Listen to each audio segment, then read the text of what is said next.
Welcome in, everyone, to this week's episode of What's Bruin. We are shaking it up a little bit and doing the big boy team today and doing the Dom.Hockey show tomorrow because we have some guys who haven't played yet, and it's just easier this weekend. But let me introduce the one and only Dom Tiano joining me, as always. Dom, how are you tonight? I'm exhausted today, Chris, but here we are, like clockwork, 6:30 sharp, ready to do a show. You get the two shows every week, minimum, and that's just what we do because we like it. Everything else is separate. We already got Kevin jumping in the comments. What is up? Dom, how was your week of watching Bruins hockey? Um, up and down, up and down. Um, Up and down, tiring, all the fun things. yeah, a couple of things to like, but a lot not to like. That's for sure.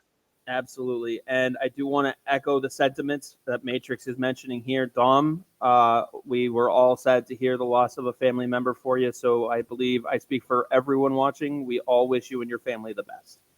Thank you. I appreciate it. I appreciated everybody. Literally hundreds of messages yesterday. And I was just completely overwhelmed by the support. So thank you very much. Absolutely, Dom. I think I speak for everyone. We all love having you around, and we all enjoy everything that you present. But most of all, we love you as a person, and it just sucks when things like that happen. So Yeah. sorry. And no easy way to segue, but I'll let you decide where you want to kick us off here for this week. Um. Well, why don't we just start with yesterday's game against Utah? I mean, that was really a complete shit show. The only positive you could really take out of it is Jeremy Swayman looks to be up to speed. Yeah. Um, other than that, there's not much good that came out of there. Not much good at all. I mean, they got a point. Well, Like you said, yeah, Jeremy Swayman's in form. he, he stole us a point in that one. yeah. I think before this road trip, Chris, you had asked me what I thought would be successful, and I said, maybe 2-1, but the record wasn't important to me. I wanted to see improvement um, in their execution and getting to, I don't know, the way Montgomery wants them to play. And I think yesterday was a step back. Yeah. Um, Now, here's a question that I have for you, because obviously the game before, Bear Force has a good point. Utah looked really fast. Absolutely. Big bad Bruin Joe said Kepke played well. I mean, I think we're still getting solid play from our fourth line that has been consistent. Um, that first line they're keeping together, Zaka, Lindholm, Pasternak. So everything really generates from that middle six.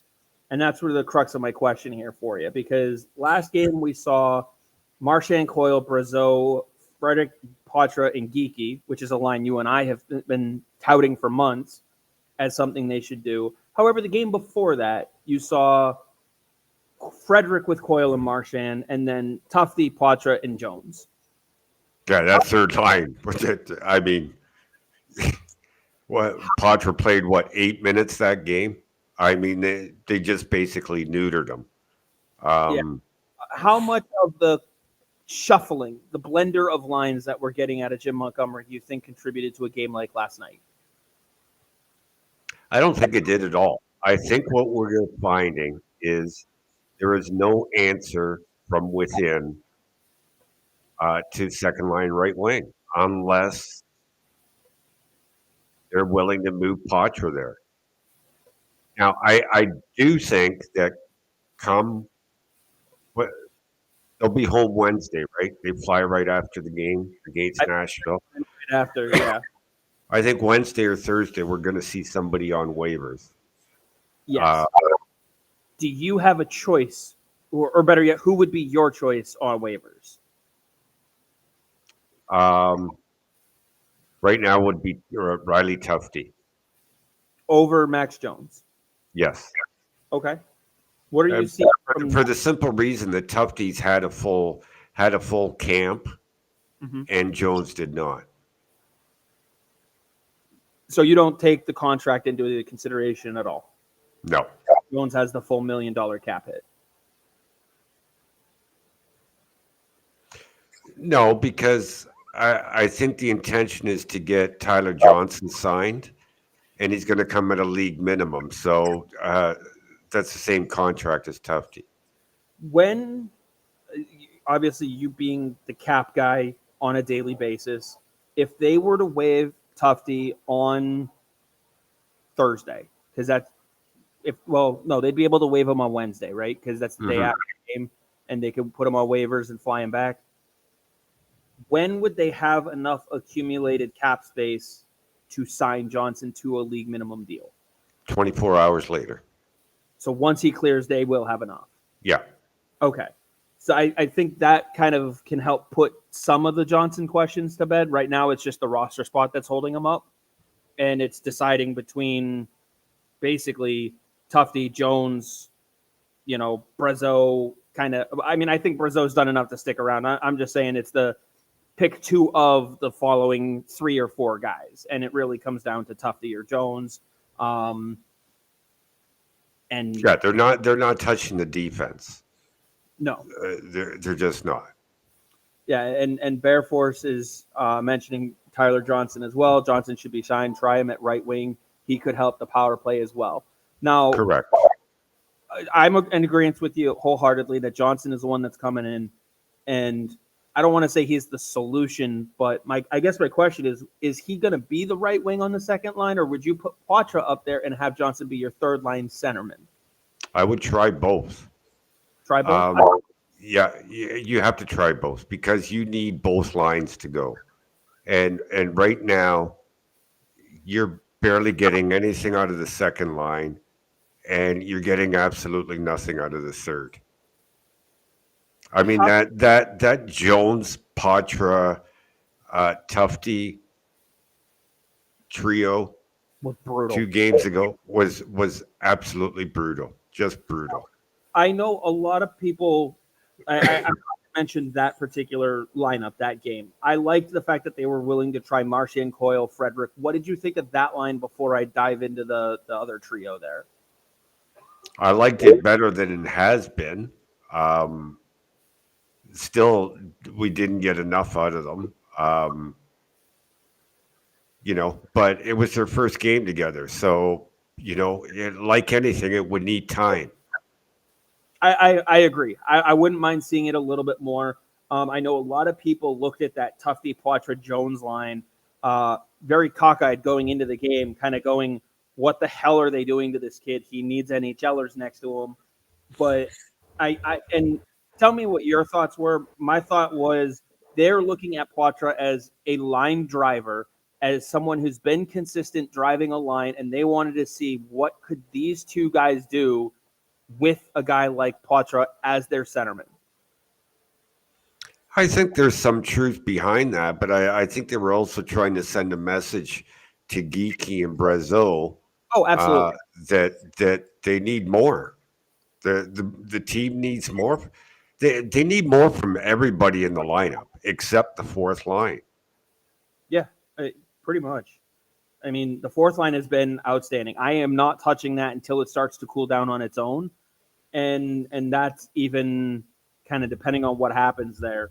Um, I, I mean, I don't hate the fact that they tried Brazeau with Coyle and Marchand. Again, like you said, you got to really kind of send that message as to, you know, who's doing well. Give them a chance, especially after you just benched them the game before. But I think that line, Tufte, Poitras, Jones, was really like you said, it was twofold. Send a message to Geeky and Brazeau while also saying, all right, guys, it's your turn. Show us what you can do with a guy who's driving his line and playing well already. And then you got that. Yeah.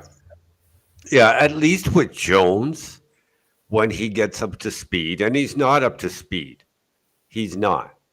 Um, you can work him in and out of the lineup on the fourth line to give all three guys a rest or a break when things aren't going well for one of them.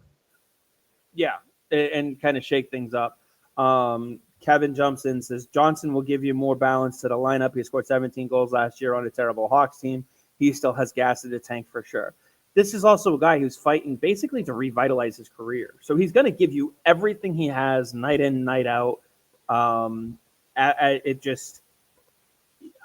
excited to see what he brings when he joins the lineup because that power play looked a lot better with him in the preseason when he was on it too. Not to say Definitely. that he is going to be the savior of it, but that has been anemic to call it something somewhat positive, and I think having him there will help. Matrix has a question or statement. I wonder how much Monty's job is on the line right now.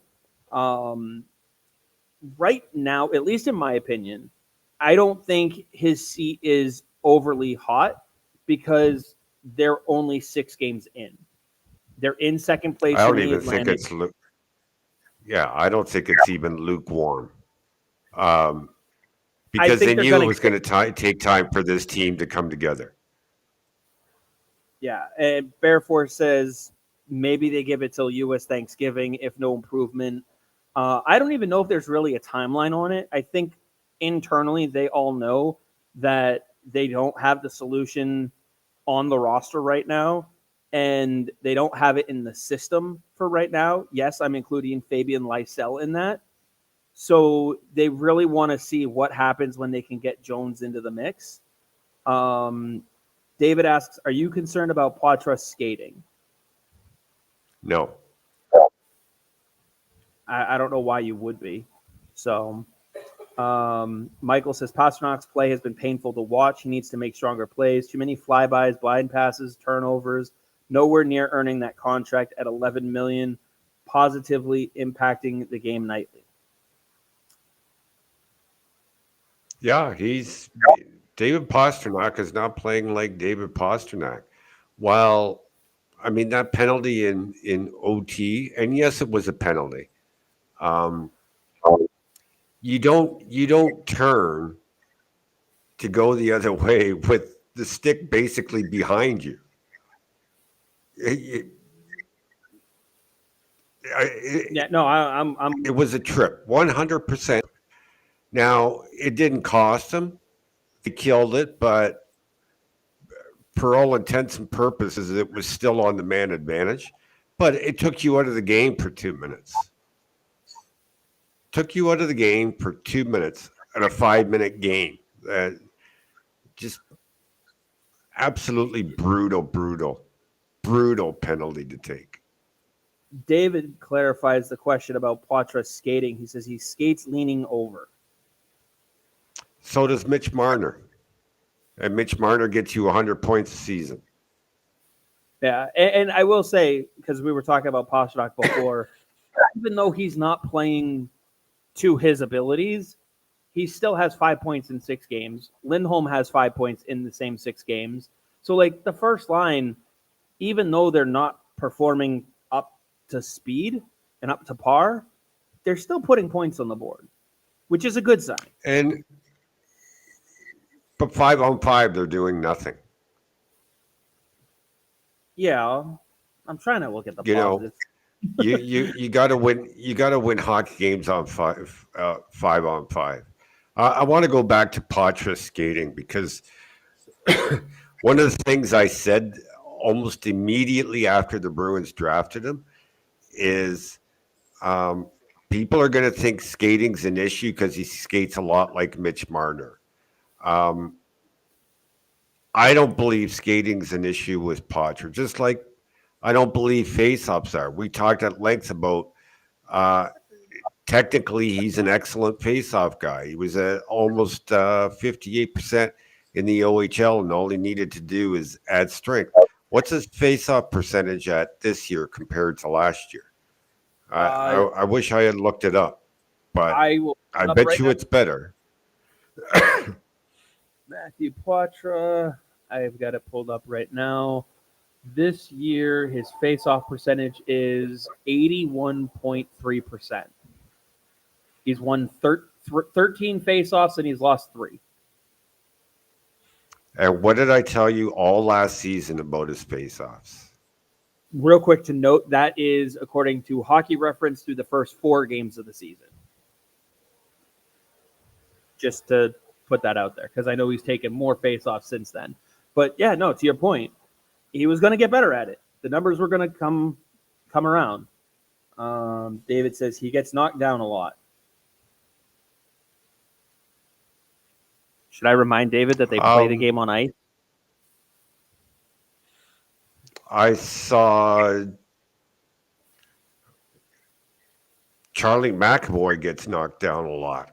Hampus Lindholm gets knocked down a lot. Brad Marchand gets knocked down a lot. They all get knocked down a lot. Yeah. I think everybody notices on Potter because everybody's focusing on him when there's a hit coming. Yeah.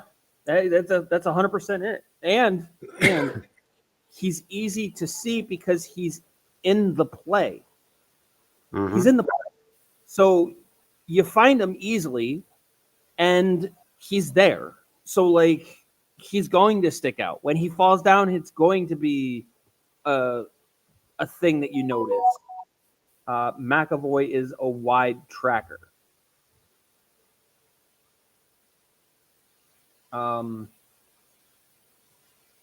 not sure what you mean by that, but again, as Dom said, he falls down a lot too. He's a number 1 defenseman. He's in the play all the time. He's gonna fall on his ass at some point. He's gonna get knocked over. Again, they play on a slippery surface, so you know, I'm not gonna worry too much about someone falling down. And yeah, as Michael points out, Poitras is good on the boards. Similar to Heinen, he often comes out with the puck, and he's only going to get better by adding more strength. I mean, this is a 20-year-old kid. Like, he's not fully grown either.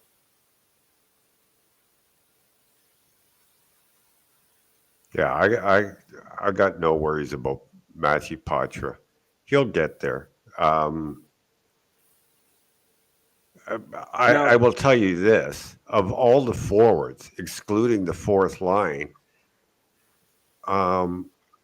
name me somebody else other than Poitras who's given 100% every time he's out there. Seriously. Poitras would be my answer to that question. So, Poitras would be my answer to that question. Let's see. We got Tyler jumping in. He says, he and I talked about this at camp, not saying today or even this year, but have we seen enough from Beecher to be more than a fourth line guy? Not at this time. I was going to say, I think so. I think he's found his role. And if there's an injury and you bump him up to the third line mid-game to kind of get a little extra shifts out of him, could he handle it? Yeah, probably. It's the same way that you could bump Geeky up to a second line wing position if there's an injury mid-game. You don't want to rely on it. It's not a solution. But you could, plug a hole in the dam for a game. Let's see. Mike says if there are no... Yeah, and Beecher said it himself. He scored 1 goal off his knee and the other one into an empty net. Yeah. I think he has accepted what his role is, and he's okay with it. But he also understands that he can have a successful NHL career in that role.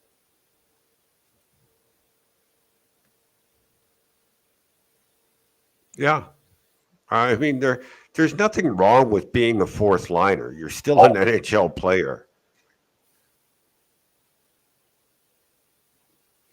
Let me see here. Mike also mentions if there are no internal options for two-line right wing, we might have to move someone for the defensive side to find a solution. My immediate reaction is absolutely not. Don't touch the defense. Um, yes, it's possible you might have to go outside the organization, but look and see what Johnson can help do first. So,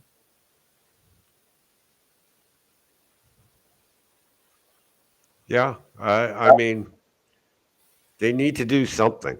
They really need to do something because the 14 players that they have up front right now just ain't cutting it. right. And Taz also adds in, just seems like the team was not ready out of the gate on opening night. Some players didn't even have a proper training camp. I would be worried if they are still playing like this after 15 games. Is 15 the right number? I don't know. I don't know what the right number is, but I am pretty confident in saying that Justin Brazeau, Riley Tufte, Morgan Geeky are not the answers to the second line right wing spot.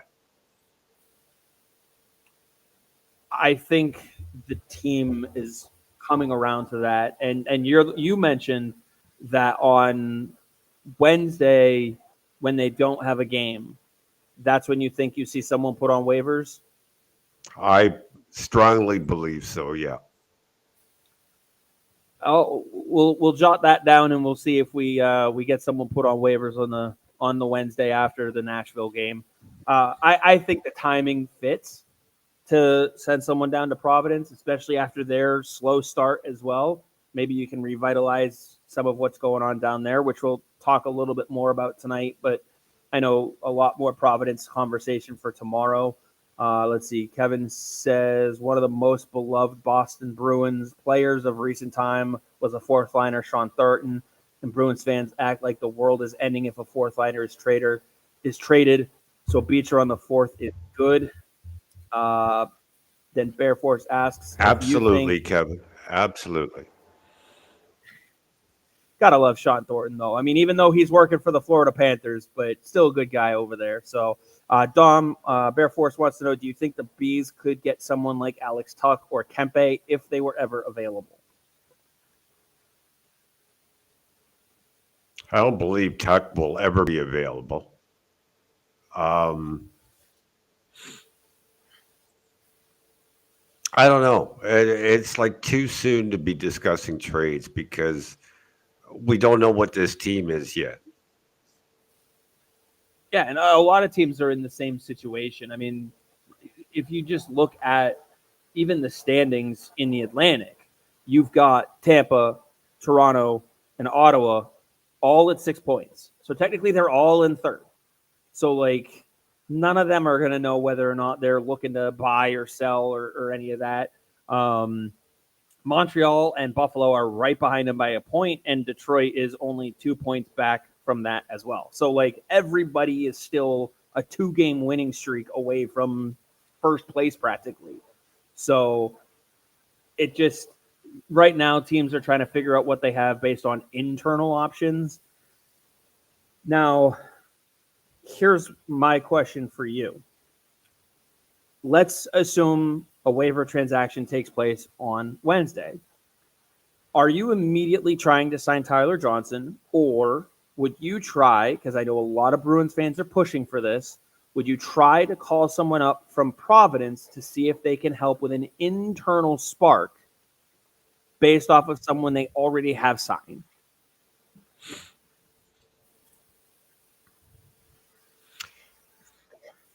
Um, let me answer that this way. I think yesterday and today, from what I saw from Fabian Lysell, is that he is aware, like totally aware, that things in Boston right now aren't working out and that his door is not completely closed. So what does he do? Today he goes out and plays the best game of the season. That includes exhibition in Boston. Um, Yes. Yesterday he scored a goal on a 1-on-4.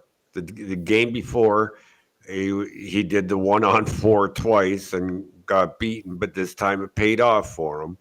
Uh, they're still not going to like that, but It you was have to. They the have one to on four. decide whether they have to. Let me finish, Chris. They have to decide whether the reward is worth the risk. 100%. And it's funny because you mentioned the 1-on-4 for the goal, and I've seen the clips, and I know you saw what preceded the goal, and I know it was a 1-on-4, but like 3 of the 4 guys are already chasing the play, so it's not like he dangled through all 4 of them.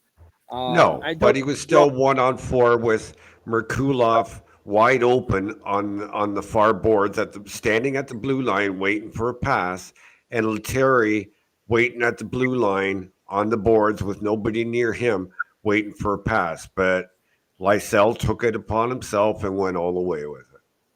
Yeah. Again, I'm not trying to take away from the goal. All I'm saying is like you said, that's probably something they're looking at to determine whether or not that risk is worth the reward. There was also earlier in the game, he had won a board battle. This was like early in the game. He had won a board battle and then just tossed it right out to the blue line to no one when he had no one on him. And so, like, he's still causing dumb turnovers, panicky type turnovers. So, like Matrix says, if you bring up Lysell, you've got to give him an 8 to 10 game leash. I don't know if I'd go that far, but you have to be willing to give him a couple games. And if you But let me respond to your comment about the turnovers, Chris, Mhm. because you're moving at a fast pace here. I can't keep up. The Bruins had 22 turnovers yesterday. 22. do you want If to you're add going to more to accept it from, no, I want to see it reduced, but you can't fault Fabian Lysell for it and not call out Morgan Geekie or Trent Frederick or Matthew Poitras or Charlie Coyle or David Pasternak or Brad Marchand? They just benched Brazo and Geeky 2 games ago.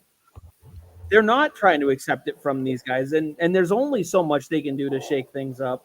I mean, we saw the clip of Monty ripping Marchand on the bench.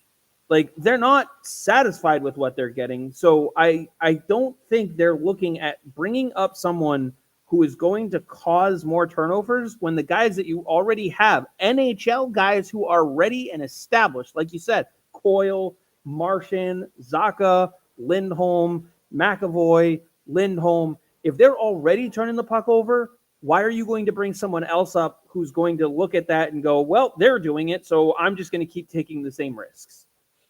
Why? Because what I said 5 minutes ago, they have to determine whether the reward is worth the risk.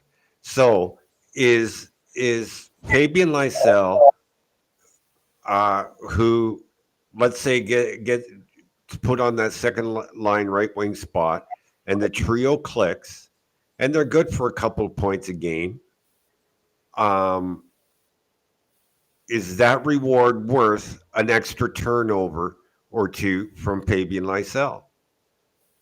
If Again, it was if you can accept it from Brad Marchand, who isn't scoring for you right now, why can't you accept it from Fabian Lysell? I don't I think they are. look, I don't think Fabian Lysell is ready for the NHL. I don't. I've been very clear about that for 2 years right now.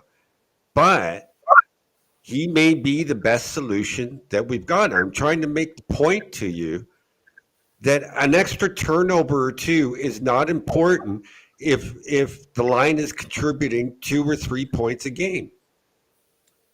Kevin, and this is kind of where I with Kevin here. He says they might as well just try it. Only reason is because I'm sick of reading Bruins Twitter, belly aching, thinking Liesel has had everything handed to him and let the kid sink or swim. The only thing that I push back on that with Kevin though is Jim Montgomery is coaching for a contract. So let the kid sink or swim isn't really an attitude that a guy coaching for a contract is likely going to have. That attitude is going to be, I need to win. Can he help me win right now? And if the answer is we're not totally sure, he's not in my lineup. Then have Joe Sacco make the call. Okay. Then if it doesn't work and the record continues to be, kind of where it's at right now, are you going to blame it on Sacco and fire him, or would you blame it on Montgomery and let him go if you need to shake up your coaching staff? I'm not looking to find blame. I'm trying to fix the issue with the team, and it is the middle six. Bear Force has a comment here because Kevin mentioned needing to keep our top picks. And Bear Force says that he would put guys like Lysell, Merkulov, and Poitras in trades before any more top picks. The name that stands out in that to me is Poitras. Would you include him in a deal? Yeah, everybody is tradable. I would trade Jeremy Swayman for the right deal. And Kevin also mentions that if he had a vote, Lysell would not be coming up yet. Let's see. David says Stars, Leafs, Flyers, Canes on deck. Lysell has no chance. I mean, I'm up in the air on it. I see your point of like, is a turnover or two going to kill this team when they already have 22 of them? Probably not. It just, to your point, if he's not ready, he's not ready. Like, and Bear Force says, but again, let's go back to Brad Marchand has what, 3 points in 5 games? Yes, that sounds right. Charlie Coyle has what? Pulling up all the stats right now for him. He has a goal and 1 assist, I think. So Brazo, 5. Marchand had 4 points in 6 games, all assists. And you asking Coyle. Coyle has 1 goal in 6 games, and he's a -5. Brazo has nothing on that line. Geeky has nothing on that line. And Frederick has nothing on that line. So that line has given you zilch. Really, nothing. Again, if Fabian Lysell comes up and that line can give you 2 or 3 points a game, is it worth an extra two or two? Yeah, I would look at it and say it probably is. Let's see. Kevin says, I think there's a much better chance of bringing in Johnson and seeing what happens before they try Lysell. Lysell has to show the Bruins he's heard the message and show it consistently. I do think there's a point to that, the consistency part. John mentions there's something off with this team, and it's definitely in the middle six, which is basically the crux of what we're talking about here. Matrix. Right. I should also add, again, you're jumping through them too quick, Chris, and not giving me a chance. Back to Kevin. Okay.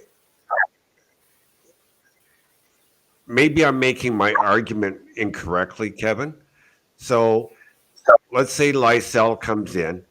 That point now gives you 2 or 3 points in a game as opposed to nothing, which is what they're giving you now. But you're getting an extra turnover or two. You're really not, because he's just replacing the turnovers Brazeau or Frederick or Geeky were giving you. So you're not getting any extra turnovers. You're just replacing them, the ones that you were getting with Lysell. But at least Lysell could help the production. Right. You're net neutral on turnovers, but you're net positive on points. Right. Yeah, I get the point you're trying to make, and like I said, I see the argument there. I do.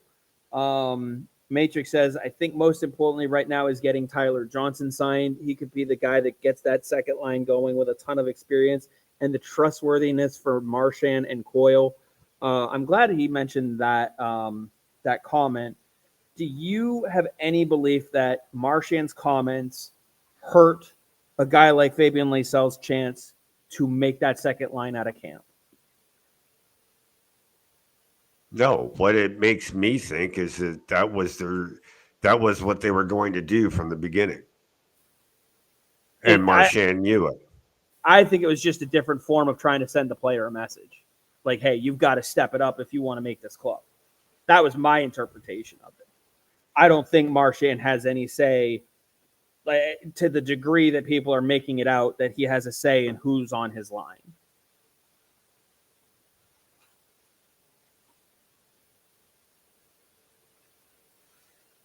Tyler mentions the 5-on-5 point totals for the top 9 are horrible.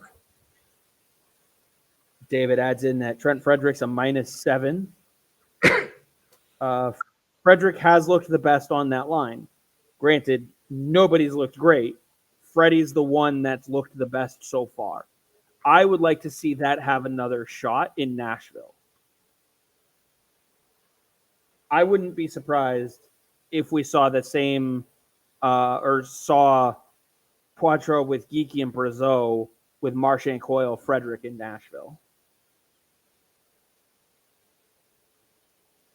No, that wouldn't surprise me either. But if Frederick, Poitras, and Geeky are going to be a line going forward, which is what I think they want to do, you got to get them together and you got to play them together. Can't keep breaking them up because they're never going to get their chemistry. That's true.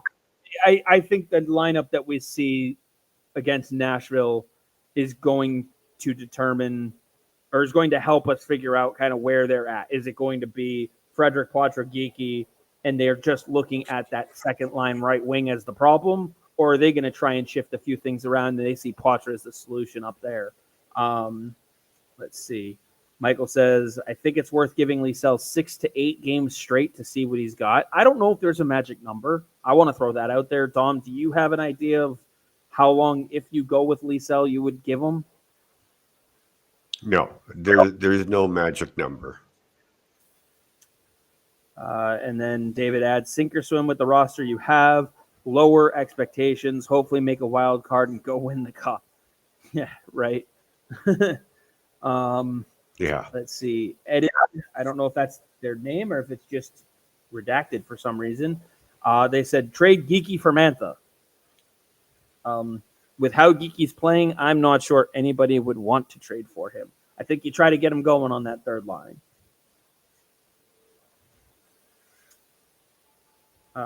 Kevin says, realistically, how soon do you think we could see Johnson? I feel it's a matter of when, not if, at this point.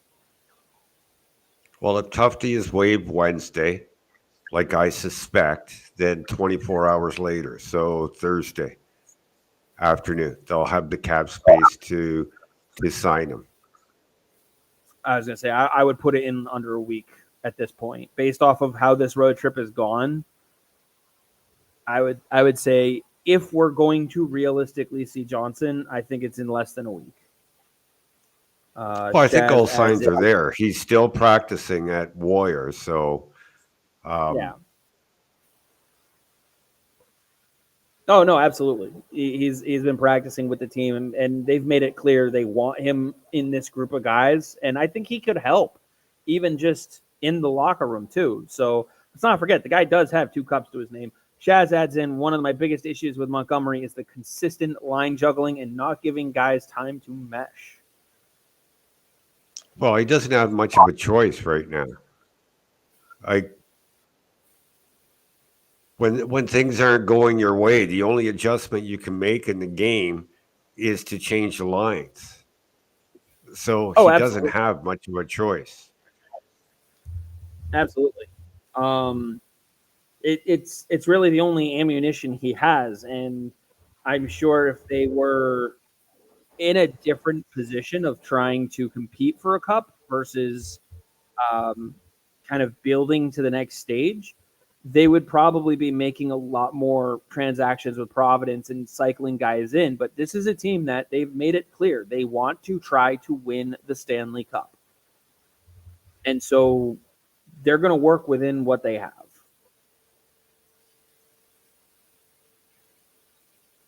Kevin adding in Johnson doesn't look slow out there either. Pretty excited to see what he could do. I think it's just inevitable. I think Johnson is the guy they're looking towards, and then they will also reassess and see what trade options are out there come closer to the trade deadline. No one's looking to make a deal right now, though. I think that part's pretty clear. The only teams that might be looking to make a trade right now is a team sitting there going, we have to address our situation in net, and the Bruins aren't in a position to deal with a team like that. Yeah, yeah. Nobody. Maybe Winnipeg because they're 5 and is willing to make a trade right now. Maybe, but would they want to I shake up doubt it. their Hell, exactly? It's already that's just it. Nobody knows where they're at right now. Nobody's dealing. and if you want to go with uh, well, I'd say almost winning out team, Calgary 4-0-1. You know, I know Dallas, I think, has only lost 1 game too. So yeah, but still. Um, let's see.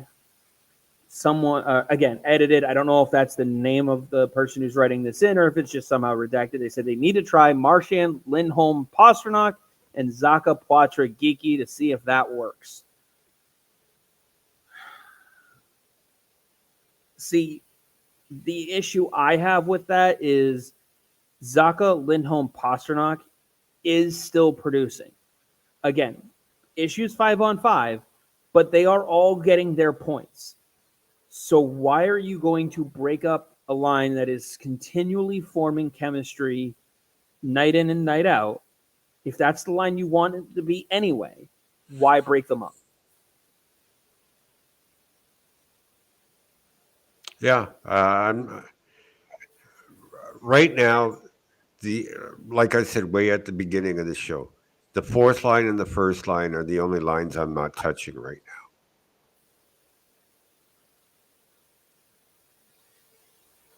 I did see a suggestion out there. I don't think I've seen it in the comments here, but I did see someone suggest that they try to solidify down the middle by moving Zaka back to the middle and going with Lindholm, Zaka, Coyle, Kostelik down the middle.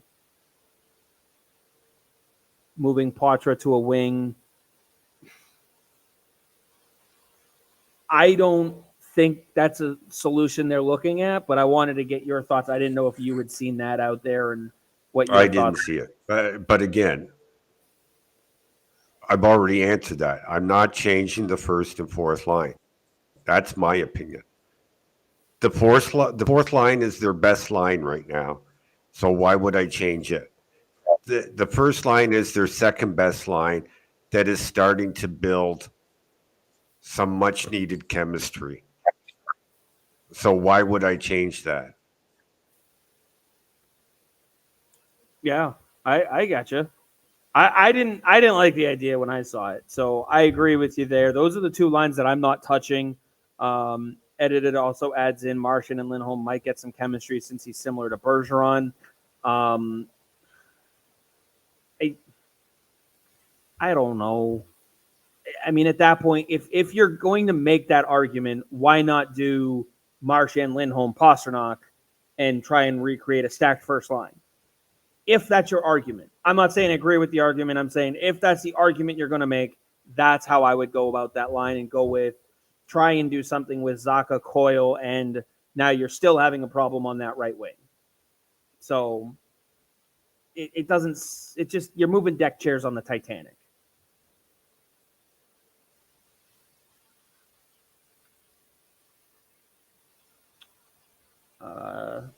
Court's comment is very important. Not that one, the next one. This one here, that Pasta likes playing with Zacha, and they are okay very well together.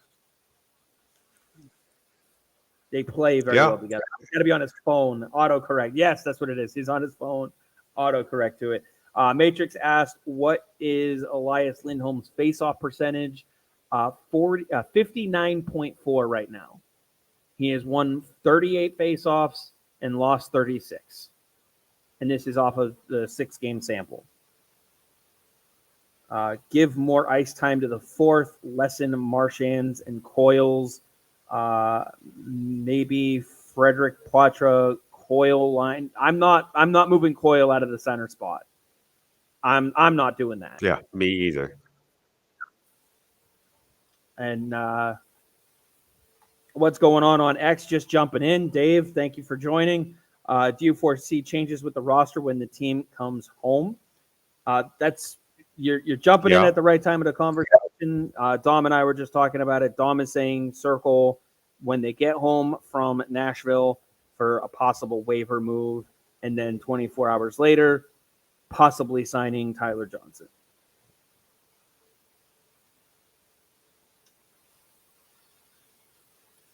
Kevin says, top line looks good. They're just not all the way clicking on the chemistry yet. You leave that alone and let it work itself out. Marchand has to drive play on the second line. You can't top load. Again, Kevin, I'm not saying I would do that. I'm saying if the argument is Lindholm, Marchand, similar to Bergeron, Marchand, then that's when you stack the line. But I wouldn't do it. Court says Bruins need a winger, and the only way to get one would be to move a D or something from the cupboard. Agree, because D is supposed to be their strength, but I'm not doing it at this point, Court, because you have two options to try first, and that's Tyler Johnson and Fabian Lysell. Yeah, and as edited adds in, I wouldn't touch the defense. I wouldn't touch the defense right now.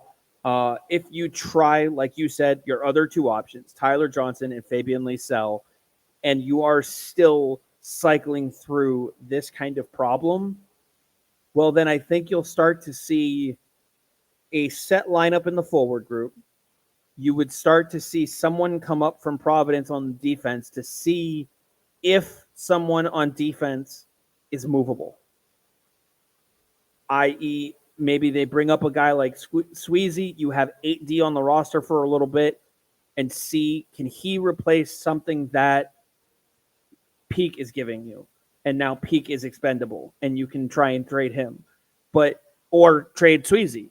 Like, that's when you start to see other moves made. And you have 7 guys on defense. Only Mason Lohrei is waiver exempt of those 7. So you kind of limited. Trading Peak or trading Sweezy isn't going to bring in the player that the Bruins need. No, I don't think so either. I'm saying that would be a part of the move because of additional cap space. Because as Matrix points out, they have no cap space to play with either right now. So, I think everybody's kind of in agreement that Tufty is the guy that's probably going to get sent down. Um, I think it's close, but to your point, Max Jones hasn't been 100%, and he didn't have a full training camp, so I think he's going to get the benefit of the doubt. But I'm pretty sure they were back-to-back picks in that 2016 draft. So, and Tufty's the bigger guy. He's bigger bodied. I don't know if you're getting enough from him to say he deserves to stay on the roster. And I mean, if you waive Max Jones, is there a chance someone claims him?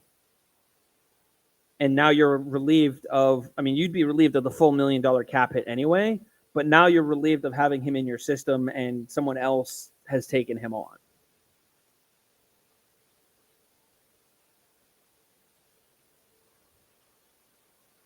So, Court says, wait until after the All-Star break, or I guess Four Nations break. You would pay far too much right now. Oh, absolutely, Court. I don't think myself or Dom are trying to put it out there that they should look at making a move now. As Dom mentioned, they have other options, so I would explore those first. Michael has a great question, and I want to get to this one here that you can definitely provide some insight on. He says, what exactly does in-game coaching mean? Can you provide examples on a coach doing it well versus not doing it well? In-game coaching is adjusting to what the other team is doing that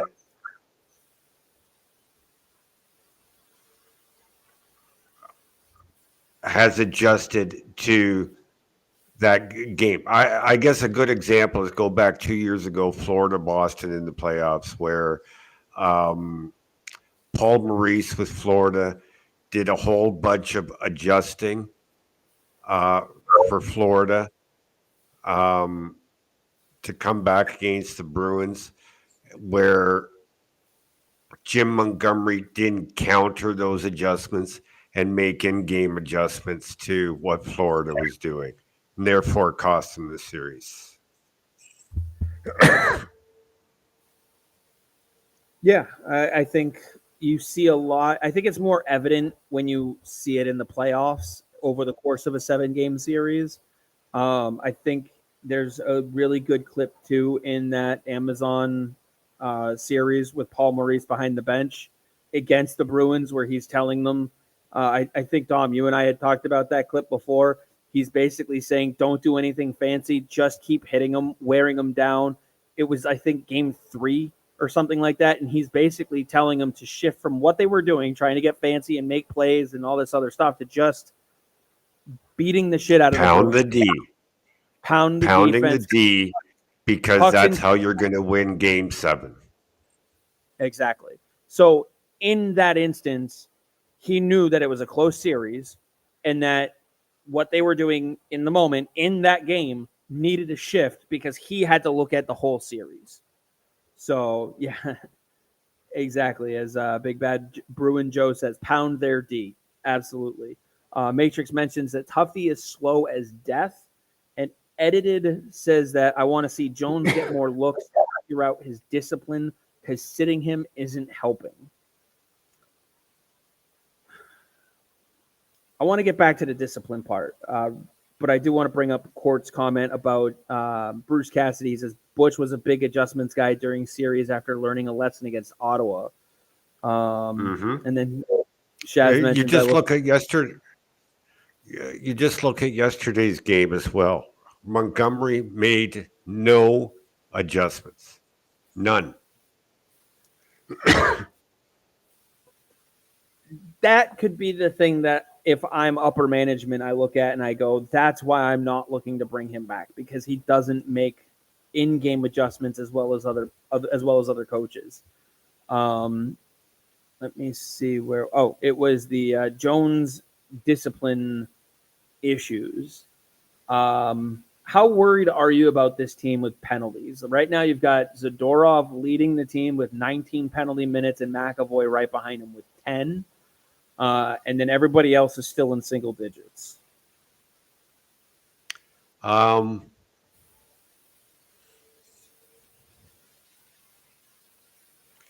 they're still the most penalized team in the league, right? I don't like the lazy penalties. I'm okay with the honest penalties. And I'll give you an example. Fabian Lysell today, uh,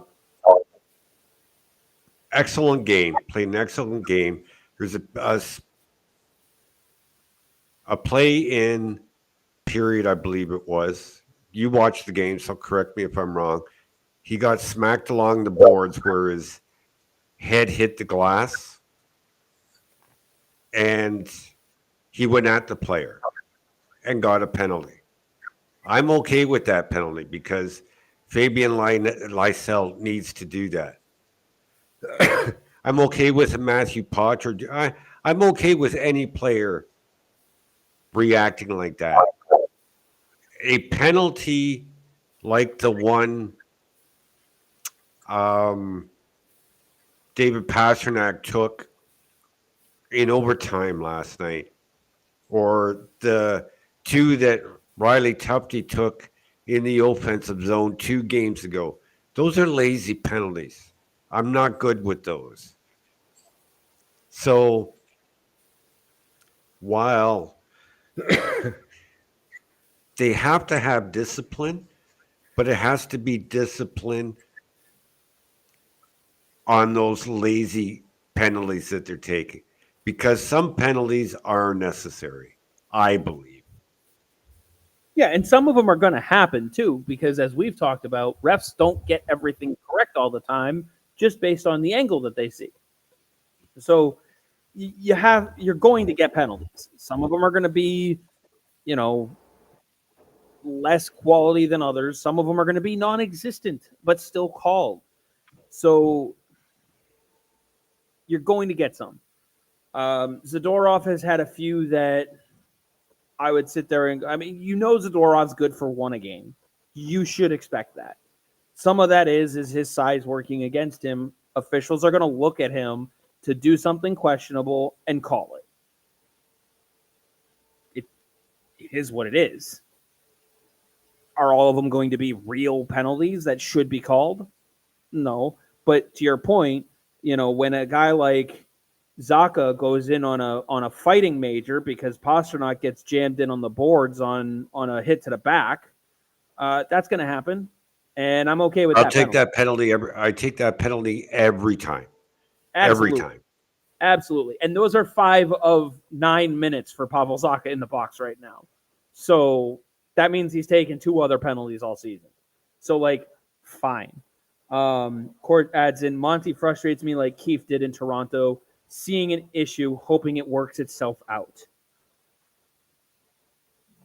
I mean, in Exactly. his defense, Court, he's not letting this right wing thing sort itself out. He is blendering those lineups left and right. But I know where you're going with it, and I do agree. Shaz adds in 2 of the 3 penalties Lysell took today were matching penalties. Doesn't necessarily make it better.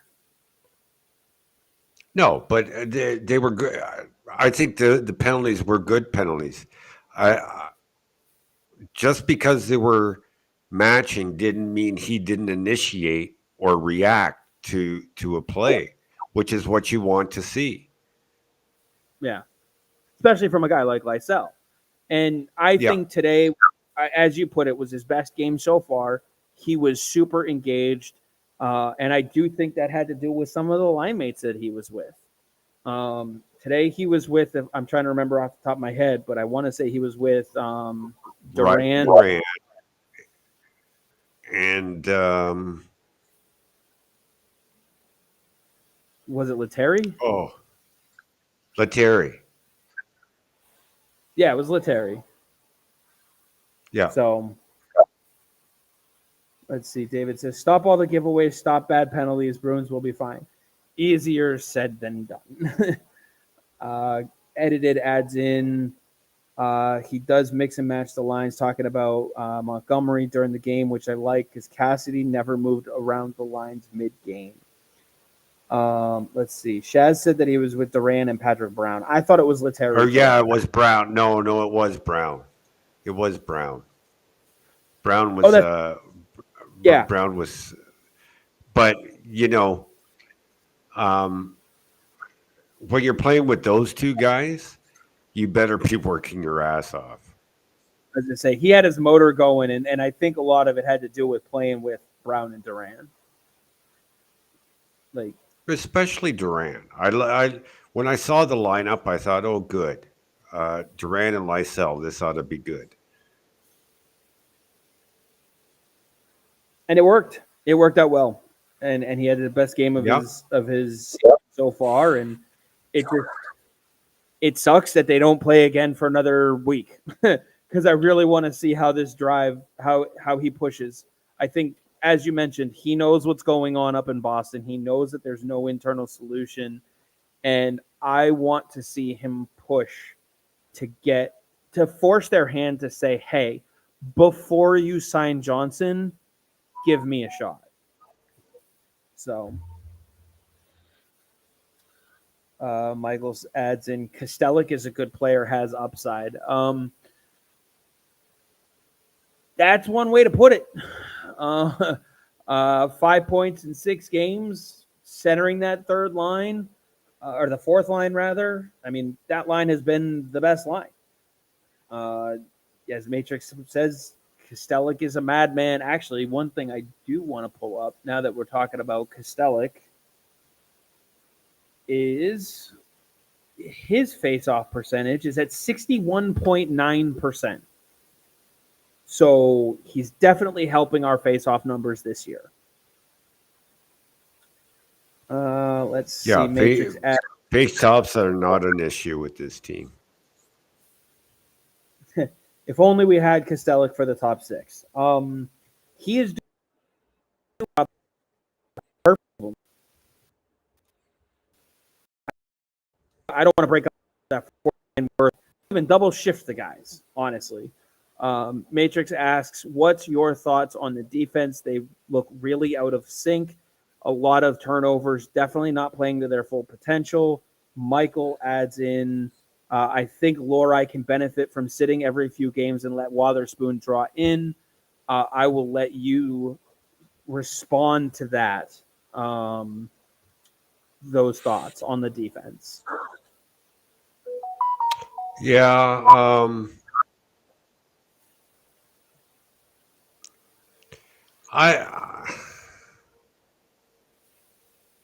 I have no issue with putting Wotherspoon in to give somebody a break. Lohrei, you look at how Lohrei bounced back after being healthy scratch for a game. And I thought, yeah, he had some bad turnovers and whatnot last night. But who didn't? It's just the whole team. It was a whole team issue. You can't just single out one guy and say, okay, you're going to be healthy scratch because you did what everybody else did. I just think that's sending the wrong message. Yeah, and I think we're also we're seeing in the defensive group some of what we're seeing in the middle 6 or even on the top line where think about it. Last year, Peak was only here for half the season. Lohrei was up and down, in and out, and you didn't have Nikita Zadorov. So half of your defensive lineup is still trying to gel with Carlo, McAvoy, and Lindholm, who were here last year. So Edited asks, can Wotherspoon play right D because Carlo is horrible right now, which is complete overstatement. Is Carlo playing his best? No. But he's still your best shutdown defenseman that you have on this roster. I'm not taking him out of the lineup unless he's hurt. This is a guy who can play every game if he's healthy. And no one on that defense is gelling. Like, they are gelling as well as the first line. They're still doing things overall net positive, but it ain't where they should be. And moving someone in and out of the lineup every other game or every couple games, i.e., Parker Wotherspoon, isn't going to help them get their chemistry sooner. We know the order on the right side: McAvoy, Carlo, Peak. Period. And now you're trying to see who slots in with who the best. It's going to take time. Yeah. Again, it's you got to be careful what kind of message and how you're sending the message. Like, people are up in arms at the way Montgomery went at Marchand on the bench. Carlos had some very bad moments, but healthy scratching him is sending the wrong message. Yeah. Yeah. Let's see. Matrix says it's just a matter of time before defense clicks and becomes dominant force. Mm-hmm. Again, dominant force might be doing a lot of heavy lifting there, but yeah, it's a matter of time before they click and get a lot better and play up to the speed that we're used to for this defense. Like you mentioned the new guys, Chris, but it's also a change in philosophy, a change that they play, or the way Montgomery wants them to play, plus a new coach behind the bench.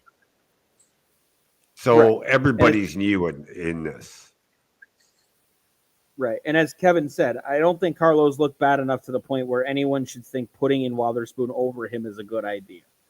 Because that's essentially what you would have to do. If you want to put Wotherspoon in, you got to take someone else out. Yes, he can play both sides of the lineup, but he is better on the right-hand side. So if you want to make him a regular in the lineup, someone's coming out on the right side, and I'm sorry, but you're not moving Peak. You're not taking Carlo out. Let's see.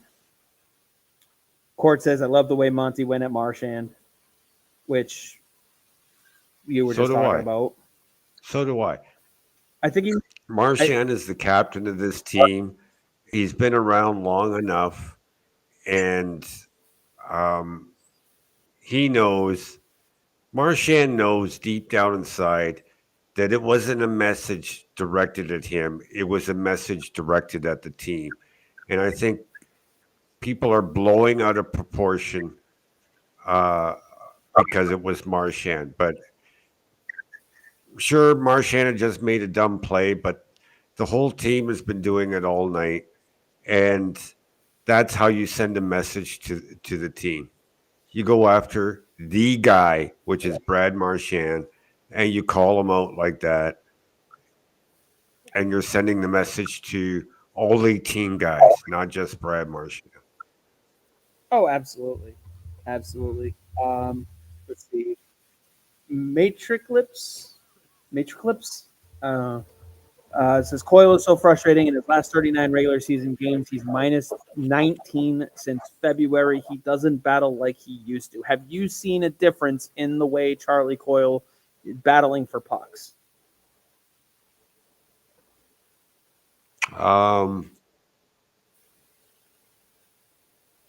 Not a difference in how. He's just not as successful as he used to be.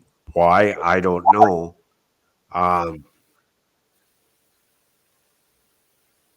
But I don't think he's playing his game any differently. I haven't noticed anything, and that doesn't necessarily mean much of anything. I don't know what would he be doing different. I think, like you said, the results just aren't there right now for him. Michael says wingers on the boards in the defensive zone are a bit of an issue. Need stronger play from the top 9 wingers in the D zone to get the puck out. The centers are actually well positioned, but Pastrnak flies the zone early. Have you noticed anything along that? Yeah, it's absolutely right. But, it's funny you mentioned that because I was paid particular attention to Patra Frederick Geeky line when they were the one time that they were completely hemmed in their zone. And the way the three of them, this is why I think that the three of them can work well together when they get a lot of time together, is the three of them during that 45 seconds or however long it was, were so smooth and easily transition from one moving out to the winger spot, another one coming down to the centerman's position, and then the other two switching. They just rotated it in their own zone seamlessly. And I think it was in the second period. I'd have to go back and rewatch to be sure. But they were just so smooth, and why I think that these three can play together on a regular basis. Oh, absolutely. Let's see. Bruins 1970 says Lohrei should be a winger. His defensive play is non-existent. He's converted to defense. How many years has he been a defenseman now, Dom? Oh, I think half a dozen. Hasn't been a defenseman his entire life, so he's still working on the defensive part of his game, absolutely. But the way the kid can move the puck from the blue line is special. A wise man on this show once said that in a couple years, this was 2 years ago, I believe. Last year, Mason Lohrei will be better than Noah Hannafin. Yeah, I believe it was Kevin that said it. Maybe he might have had a burrito. I can't remember. I'll have to go back. What's going on? I can look on Twitter because we know how accurate that is. Any concerns with Frederick, Brazeau, and Geeky? They haven't contributed anything positive to this point. I think the best look you got from Freddie has been on that second line so far. But, yeah, I mean, the concerns are with the middle six, really, and that's where they all are. So we're going to have to see how they work through it. Court mentions that his YouTube mentions are calling for Monty, and it's only 6 games in. So I do think that's a bit of an overreaction. I don't eat at McDonald's, but it is a fast food mentality. Yeah, that's one way to put it. David says, is the Bruins roster currently capable of playing the style the management wants them to play during the playoffs? Yes, absolutely. Court also adds Cassidy is the best coach they had in the last 10 years, but I'm 100% biased. Fair. I'm not biased, and I will say that is 100% true. I don't like the fact that they don't have Cassidy anymore. But it is what it is. You can't undo what's already been done in that sense. Bruins 1970 adds on Lohrei is lost in his own end. Have you noticed Mason Lohrei being completely lost? No. I was going to say, I think that's I would say that's a bit of an overstatement. Let's see. We touched on this earlier, Michael, that if Lindholm is Bergeron light, then why not try him with Marchand? Talking about Bruce Cassidy, thank DeBrusk for that. I think it was not DeBrusk. I think someone else had something to do with that. Because if you go back and listen to the end of the season press conferences, a certain general manager had no intentions of firing the coach. And it's not Jake DeBrusk who came in and stepped in.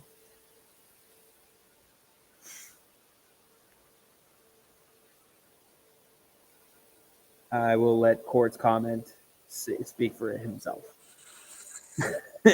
But Dom, we are getting close to the 8 o'clock hour, as we do every week. And my grandson wants to call me before bed. So I know we got to wrap up shortly. I have to get going shortly too. There's plenty for me to get done around here as well. But where are you at? Again, I think what's lost in all of this is yes, there's room for improvement. Multiple things can be true. Yes, there's room for improvement. No, this team is not playing anywhere close to the best that they can.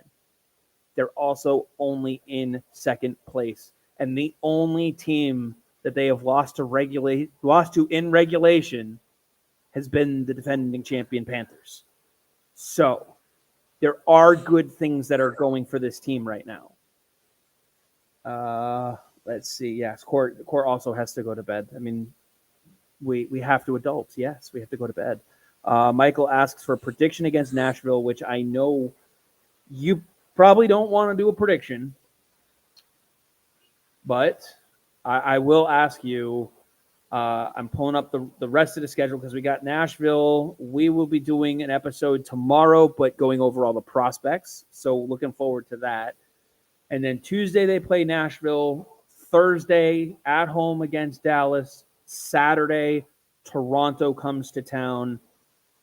And we will probably be doing this show on Sundays just because they play a lot on Saturday. So between now and next week, what are you looking for and what are you looking to have happen this week? Same as what I said last week, is to see the steps to improve moving forward, getting towards the system that the team wants to play, and everybody pulling in the same direction. That's what I want to see. Again, wins and losses this week aren't going to matter to me. Progression is what matters. Yeah, I think we've seen it enough. Other teams, Tampa, Florida, even. It's not how you're playing in the first 2-3 weeks of the season. It's how you're playing at the end of the season. And right now they're trudging through the bullshit right now to get to their peak.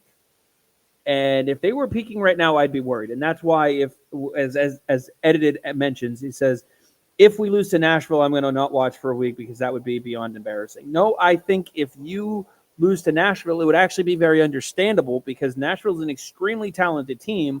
They've got a lot of new pieces themselves, and they're going through what we're going through right now too. All right. You've got guys like Stamkos, who's new to the locker room, Marchessault, who's new to the locker room, Brady Shea on the back end, who's new to the locker room. And they're trying to figure it all out.